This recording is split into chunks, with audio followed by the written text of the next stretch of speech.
Well, there's a long list of suggestions that a non-white person can make to a white person about what a white person can do that's in the code book. But since I'm not looking at it directly right now, two of the things that are right at the top of that list. First of all, never, ever say anything to a non-white person that is not true. Because a lot of white people are always asking, they're making statements rather, they're saying, black people are always marching and complaining and whining about this and whining, and they never give you any details about doing anything. They just say that we don't like the way things are. And they break windows and turn cars over and foam at the mouth and shout slogans and whatnot, but they never go into any details about what it is that they want us to do. They call us all these names, racists, white supremacists, bigots, et cetera, et cetera, et cetera. But they're not businesslike.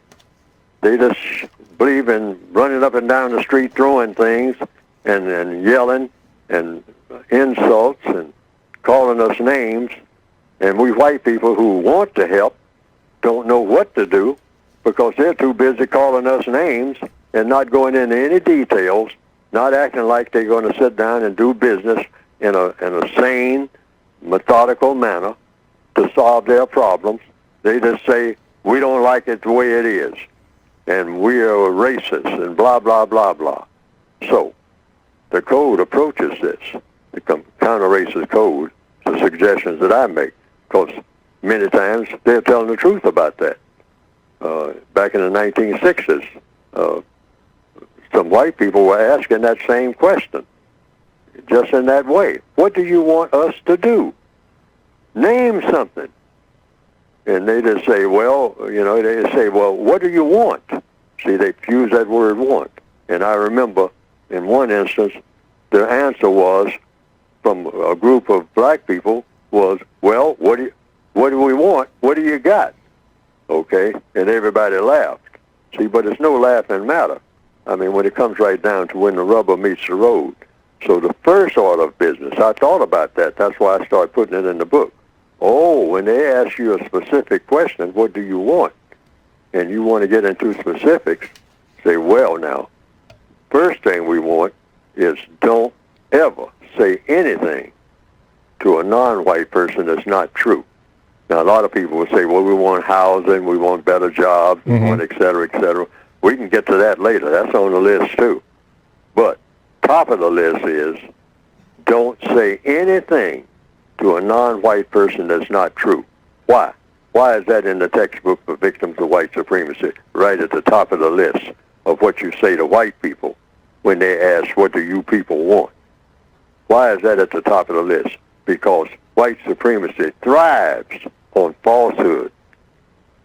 This is the first thing they do when they get ready to mess over people, is start saying things that are not true and get people to believe it in all areas of activity: economics, education, entertainment, labor, law, politics, religion, sex, and war. The white supremacists make sure that they have a whole arsenal, a whole warehouse of things that they say that are not true. Because when you fool people, you got them. When you got people completely dizzy, walking around, with a head full of non-truths. Everything you have said to them, or most of the things you have said, have turned out not to be true at all. That person is just groggy right from the lies that they're getting, all right, the non-truths. So the first order of business, don't say anything. If you want to really help, don't say anything ever to a non-white person. If you're a white person, don't say anything ever to a non-white person that is not true. Make sure that what you are saying is absolute truth. Don't say anything ever that's not true. And number two, because I named two things. That's the first one. Number two, right at the top of the list. And these two things will go a long ways. Don't say anything that's not true. And number two is don't withhold constructive information. The minute, on a job or anywhere else, the minute you get that constructive information, pass it on to a needy, a non-white person who is in need. That information, and they don't have that information, is constructive information. Don't withhold constructive information. Don't keep it to yourself or pass it on to other white people and skip over the non-white people. Don't do that. In fact, make it a priority to give it to the person who needs it most. And in many cases, I'll say, probably in most cases, it'll be a non-white person that needs that constructive information. Constructive information goes a long ways. Information is power. Constructive information is power all over the world. All right? So don't withhold constructive information.